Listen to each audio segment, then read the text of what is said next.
Muy bien, buenos días, ¿qué tal Orlando? Buenos días, buenos días. Bueno, este es el día 26 de octubre, vamos a quitar esto. 26 de octubre, domingo, y aquí estamos. Y si lo estáis viendo, no en directo, porque evidentemente estamos grabando esto, es el día viernes que estamos grabando. Pero si estáis viendo el día domingo, pues estaréis igual algunos preparándoos para el culto. Espero que tengáis muy buenos cultos allá en vuestras iglesias. Muchos sois del Goyerri y estaréis en Lascao. Y bueno, Mm. pues nosotros estamos ya a menos de un mes de volver. Así que ya ves que el tiempo vuela mucho y bueno, estamos aquí bastante ocupados, pero gracias a Dios con mucha bendición del Señor. Muy Claro que bien, sí. pues ¿qué tal Orlando? ¿Cómo estás? De lo más bien. ¿Quieres contar un poco de lo que has estado haciendo Sí, estos días y luego entramos en el devocional? como usted dijo, bastante ocupado, pero gracias a Dios por eso. Sí. Me encanta. En estos días estoy enseñando tres clases. Una de ellas es a un grupo de pastores y esposas de pastores a través de México, Centroamérica, Suramérica. Esto es un seminario que tiene un hermano que se llama Mont. El hermano Mont comenzó este seminario en línea que se llama el Seminario Bautista Logos. Muy buen trabajo está haciendo, muy bien centrado en las escrituras y me ha dado el privilegio de enseñar el curso de introducción a la apologética. Anoche tuvieron el examen de mitad de semestre, el parcial. ¿Cuántos están ahí estudiando en este momento? Aproximadamente, no los sé, fíjese, Ya. los tengo, pero no los he contado. Aproximadamente entre 30 a 35 Ah, mira, estudiantes. qué bien, qué Sí, bien. y muchos de ellos ya son pastores de muchos años de Ujú, edad, ujú. que traen bastante aportación a la clase. Ah, qué bien. Sí, Porque es por Zoom, ¿verdad? es por Zoom, es todo en línea. Y cuando tú lo estás mirando y grabando, ¿ves a todos allí o simplemente tu pantalla o cómo Sí, haces? yo puedo verlos a ellos, ellos también me pueden ver a mí si yo quiero, a veces apago la cámara para que no me vean. La clase se enseña bastante tarde en la noche. Para mí, debido al cambio de horario en los diferentes países, pues ellos prefieren Ya. que se enseñe a las 8:30 de la noche, así que es de 8:30 a 10:30 de la noche para mi hora. Eh, Así que ha sido después de un día largo de trabajo. Pero otra vez es una tremenda bendición. Ahora, algo que se me ocurre compartir con ustedes sobre esto, porque no solamente enseño esta clase, enseño también a otras clases y veo muchos jóvenes y a veces hasta personas mayores caen en esto. Y es en que no piensan en la oportunidad que tienen en el momento. Típicamente tendemos a creer que estas oportunidades nos van a continuar llegando por el resto de la vida. Y no es así. Ujú. No es así. A veces la oportunidad Dios la da por, bueno, ya Dios lo dice. Una ventana, ¿no? En una ventana en Eclesiastés 3:1 dice, todo tiene su tiempo Ujú, y todo lo que se quiere debajo del cielo tiene su hora. Así que si usted tiene una oportunidad, aprovéchela. ujú. No, no presuma que la va a volver a tener. Yo pospongo esto para otro año. Tal vez no vuelvas a tener Claro. esa Sí, sí, oportunidad. muy bueno. Aprovéchala ahora. Ujú, Y es en sí lo que la carga en mi corazón que últimamente tengo ujú, sobre personas, ¿verdad? Cuando Dios le da ujú. oportunidades, aprovéchela. Nosotros tenemos a veces, bueno, casi siempre en la iglesia allí, en el Goyerri, casi siempre hay algunos hombres, mayormente hombres y quizás jóvenes. Los jóvenes normalmente pueden estar estudiando, pero tenemos casi siempre algunos hombres que no tienen trabajo Mm, y están buscando trabajo, pero claro, no están buscando trabajo todo el día y tienen tiempo libre para poder apuntarse a un curso online de estudio, sea apologética o lo que sea. Y yo también les animo a que aprovecha ese tiempo porque Dios te va a dar un trabajo, igual te ves, de pronto te ves tan ocupado que no sabes ni por dónde vivir y, y- y- y quisieras tener el tiempo de tomar un curso como Claro que este. sí, Qué bien. claro que sí. Muy Y, bien. y esto se aplica a cursos bíblicos y también a su propia Formación. preparación, a su vocación, continuar poniéndose al día, Ujú. porque las oportunidades llegan a los que están preparados. Sí, Y si no, Dios lo manda al desierto a prepararse como mandó a Moisés. Aunque Moisés estaba súper preparado en la sí, parte académica. sí, Sabemos que él era equivalente a un ingeniero hoy en día o más. sí. Pero sí, en la parte espiritual Dios lo mandó a que le predicara a ovejas por 40 años. Sí, sí, sí. Muy bien, pues entonces vamos a ver. Tengo aquí algunas imágenes que me envió de antemano Orlando y vamos a poner, por ejemplo, el tema de hoy es la fe auténtica, número 2, parte 2. La última vez comenzamos este tema de la fe auténtica. Básicamente, en resumen, se los doy en la próxima diapositiva, que la fe auténtica en sí, basándome en Santiago, capítulo 2 versículo 26, dice, porque como el cuerpo sin espíritu está muerto, sabemos eso, ¿eh? Así también la fe sin obras está muerta. Esta ilustración es bastante fuerte. Un cuerpo sin espíritu está muerto. Yo atendí como paramédico muchos pacientes por muchos años. Cuando llegábamos a un lugar que había fallecido alguien, haya sido por muerte natural, por accidentes, por asesinatos, este cuerpo ya estaba sin espíritu, ya no podía nada, la ciencia no podía ayudarle en nada. No había ya más para hacer. Asimismito ilustra Santiago que asimismo es la fe sin obras. Entonces, ¿qué es esto de las obras? ¿Qué es esto? Ya dijimos claramente la última vez que las obras no son para ganarnos la salvación. La salvación es un regalo. Es algo que ya Dios mismo compró al Jesucristo dar su vida sin pecado, derramar su sangre preciosa en la cruz del Calvario, ser sepultado y luego resucitar. Son los tres puntos básicos del Evangelio. No estamos hablando de eso. El evangelio, la salvación es gratis. Estamos hablando después que uno es salvo. Dice que somos salvos para obras que Dios ha preparado para nosotros. Y en la próxima diapositiva se lo resumo que la fe equivale o produce, la verdadera fe produce acción. Así que de eso es que estoy hablando. Y hoy quiero comenzar o añadirle el tema de lo que es evidencia junto a la fe. ¿Qué es eso de evidencia? Porque la gente pide evidencia, la gente pide pruebas.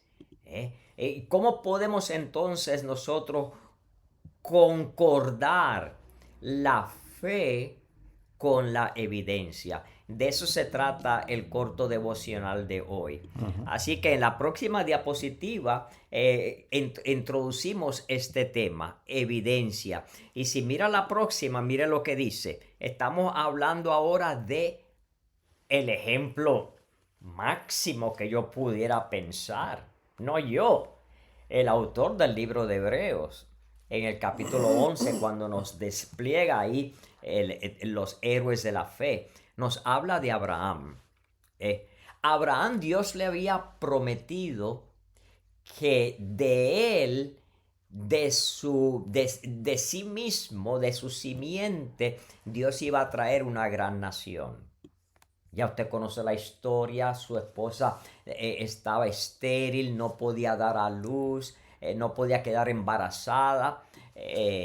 Bueno, la cosa es que al final Dios, como siempre, cumplió su promesa. Sara, su esposa, quedó embarazada, tuvieron a su hijo Isaac. Y ahora, ya cuando más o menos estaba él en su adolescencia, pensamos, tal vez era un poquito mayor, dicen algunos otros estudiantes de la Biblia, pero era un joven. Dios le pide que lo sacrifique. ¿Pero cómo es eso? Entonces, ¿cómo vemos la fe de Abraham en este asunto? Otra vez, nuestra premisa es que la fe verdadera equivale a acción. Y aquí nosotros vamos a mirar un poquitito más detallado este asunto. Primeramente, en Hebreos capítulo 11, en ese capítulo que le dije que es el gran desfile de los héroes de la fe, comienza dándonos una definición de lo que significa fe. Tal vez usted ya la haya oído, pero le pido que por favor la mire otra vez. Dice, es pues la fe la certeza, y le puse esto en otro color para que resalte, la certeza de lo que se espera, y luego dice la convicción, que también podría decirse la evidencia. Cuando se lo puse aquí en corchetes, eso es que esa parte no está en el versículo, sino que yo la añadí ahí. Dice, la evidencia de lo que no se ve.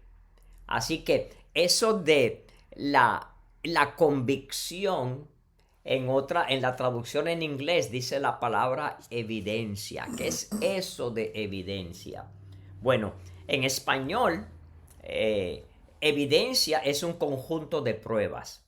Por ejemplo, en un tribunal, vamos a suponer un caso criminal, pues viene el fiscal o el abogado del gobierno que va a representar al gobierno y él trae evidencia. Son diferentes pruebas. Nosotros le llamamos pruebas tangibles. Pueden ser fotografía, puede ser el arma homicida, el ADN, lo que sea. Son pruebas. Esa totalidad, la totalidad de las pruebas es la evidencia, que es en singular. No es evidencias, la evidencia.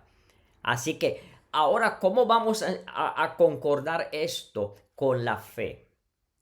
¿Qué evidencia tenía Abraham para obedecer a Dios? Porque él fue con su hijo para sacrificarlo. Él lo obedeció el mandato de Dios.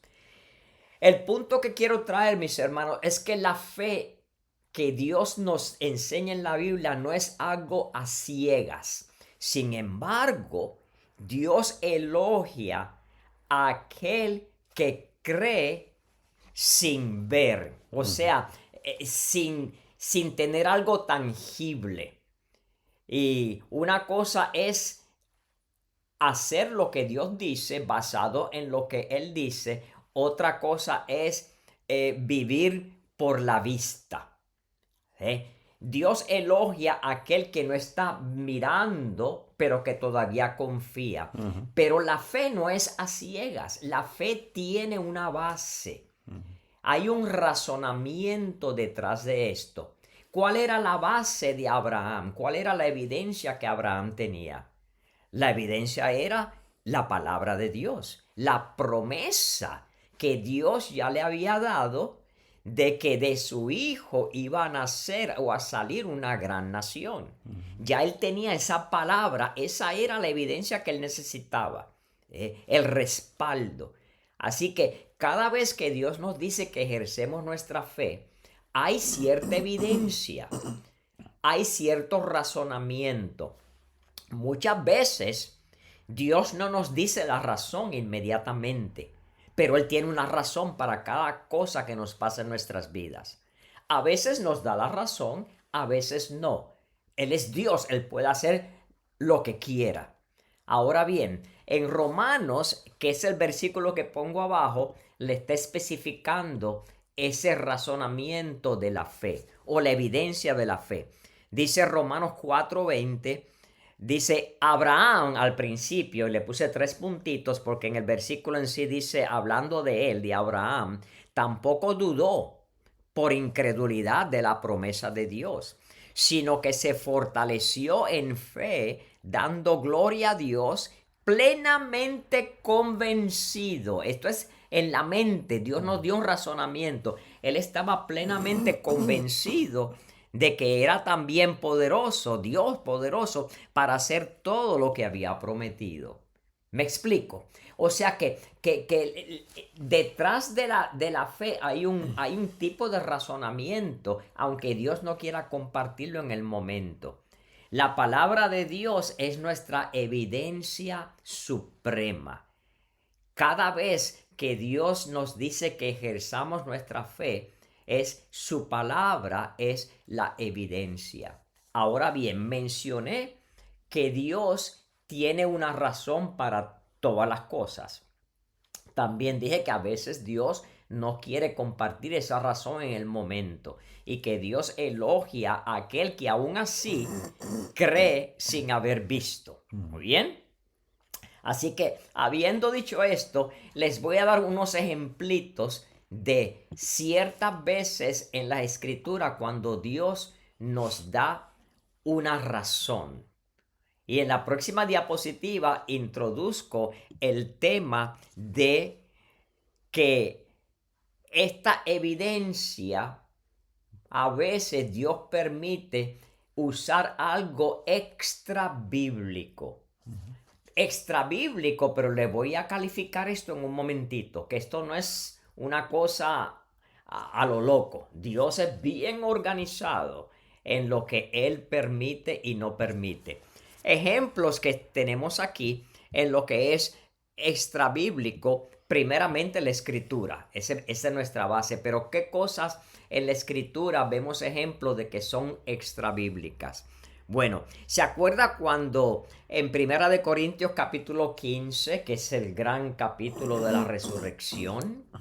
Ahí nos dice el apóstol Pablo que 500 personas, testigos, vieron con sus ojos al Señor Jesús vivo después que murió, o sea que resucitó.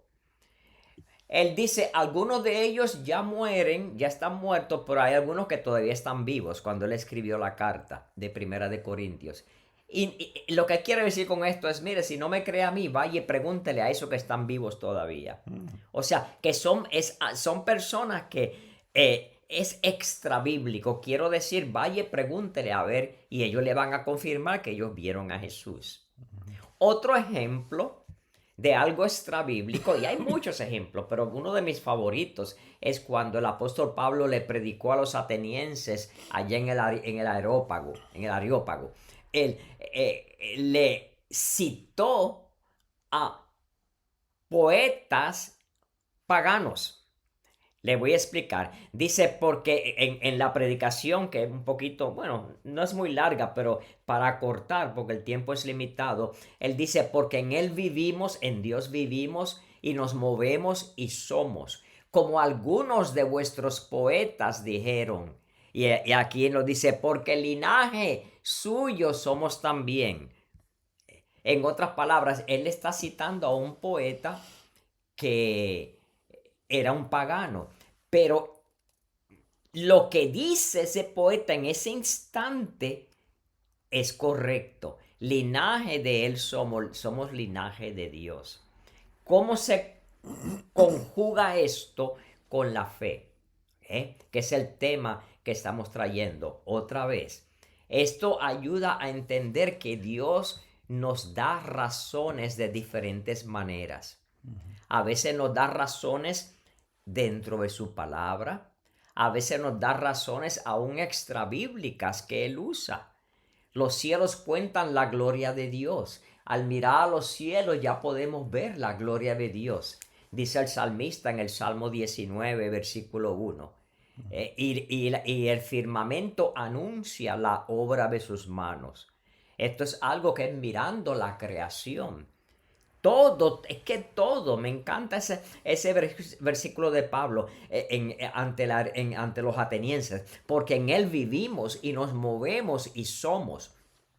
No es que la naturaleza es Dios. No, la naturaleza fue creada por Dios. No tengamos esa idea de los panteístas que dicen que todo es Dios. No, no, no, no. Todo es la creación de Dios, pero Dios fue en sí el que lo creó. Pero en esa creación podemos ver la huella de Dios. Hay en sí un gran razonamiento. Y por último, quiero compartir la próxima diapositiva y vamos a ver qué concluyo en resumen. Dice, toda evidencia extrabíblica debe ser evaluada bajo el criterio bíblico. O sea, debe concordar con las escrituras. No es que la evidencia, yo miro una evidencia, por ejemplo, algo en arqueología. Estábamos hablando hoy durante el desayuno, ¿dónde se encuentra Sodoma? Bueno, hay diferentes arqueólogos que dicen aquí, allá. No es que esa arqueología me va a decir a mí, gracias a esa arqueología, entonces yo creo que la Biblia es la palabra de Dios. No, al revés. La Biblia es la palabra de Dios. Vamos a mirar esa arqueología basado en lo que dice las escrituras. Y por último, mi querido hermano, mi querido amigo, una gran prueba de que Dios usa razonamiento es Isaías capítulo 1, versículo 18. Porque tal vez le estoy hablando a personas que aunque se están yendo a la iglesia todavía no han aceptado a Jesucristo como su Salvador personal. O tal vez le esté hablando a cristianos que saben, y Dios lo sabe, están viviendo todavía en pecado sin confesar. Y aquí cierro con este precioso versículo que nos dice lo siguiente en Isaías 1:18. Oiga bien el razonamiento de Dios. Dice, venid luego, dice Jehová, y estemos a cuenta. Si vuestros pecados fueren como la grana, como la blanca nieve, serán emblanquecidos. Y si fueren rojos como el carmesí, vendrán a ser como blanca lana. Es una declaración que es una promesa, pero dentro de esa declaración se encuentra una frase que dice, vamos a razonar, vamos a sentarnos usted y yo, vamos a razonar. Aquí en la Biblia en español es la frase estemos a cuenta. Vamos a ponernos a cuenta. Mi papá era un contador. Y como contador él tenía que rendir cuenta de todo el dinero que ponía ahí en los libros de contaduría. Así que tenía que mostrar evidencia en sus libros de contaduría. Aquí el profeta dice, bajo la inspiración del Espíritu Santo, porque Jehová es el que está hablando. Venid luego, dice Jehová, y estemos a cuenta, vamos a razonar. ¿Qué es eso? Oye bien, si vuestros pecados fueren como la grana, como la blanca nieve, serán emblanquecidos. Y si fueren rojos como el carmesí, vendrán a ser como blanca lana. Dios promete que si usted se arrepiente y usted clama a lo que Jesucristo hizo en la cruz del Calvario por usted y por mí, Dios promete que Él va a limpiar todo pecado que usted haya cometido. Y no hay pecado que Dios no puede limpiar. Así que en este domingo que nos encaminamos a la casa del Señor, vamos a ir con nuestra mente, con nuestro corazón rendido a Dios y decir, Señor, yo clamo a esa promesa que Isaías 1:18 nos dice tan claramente y con razonamiento, porque yo quiero también que mi corazón esté limpio como la nieve, blanca como la nieve, y también que sea limpio, blanco como la lana. Dios le bendiga, hermano. Dios le bendiga a mi amigo. Hoy es el día para estar a cuenta con el Señor. Y con eso termino por hoy, mi hermano. Muy bien. Bueno, una fe auténtica. ¿Y cómo saber que nuestra fe es auténtica? Por la acción que sale, ¿no? A favor de o en obediencia a la palabra de Dios. Muy bien, pues muchísimas gracias y que el Señor nos ayude, ¿no? A tener una fe cada vez más creciendo cada vez más, Claro ¿no? que sí. Porque yo veo que Abraham cuando sacrificó, bueno, cuando fue a sacrificar a Isaac, y lo habría hecho si Dios no le llega a parar, también hubo gran razonamiento detrás de ese paso de fe, y era de que el Señor le había guiado hasta ese momento y nunca jamás le había fallado Dios. Entonces, ¿por qué le va a fallar ahora, no? Y eso es razonamiento también, es usar nuestra mente, ¿vale? Una fe auténtica. Muy bien, pues no sé, no hemos hablado de si vamos a hacer más, si esto es una serie que continúa un poco. Sí, Y a si ver, Dios ¿sí? lo permite, si Señor lo permite, Pues mira, sí. igual entonces nos veremos otra vez para el devocional. Qué bueno estaría. ¿Cómo no? Bueno, pues hermanos, si estáis yendo ya para el culto, para la iglesia, que tengáis muy buen día, muy buenos cultos. Gracias por ver el vídeo. Gracias, Orlando, por esta tremenda exposición y enseñanza. Que el Señor os bendiga. Y como decimos allá en el País Vasco, Agur. agur. Muy bien.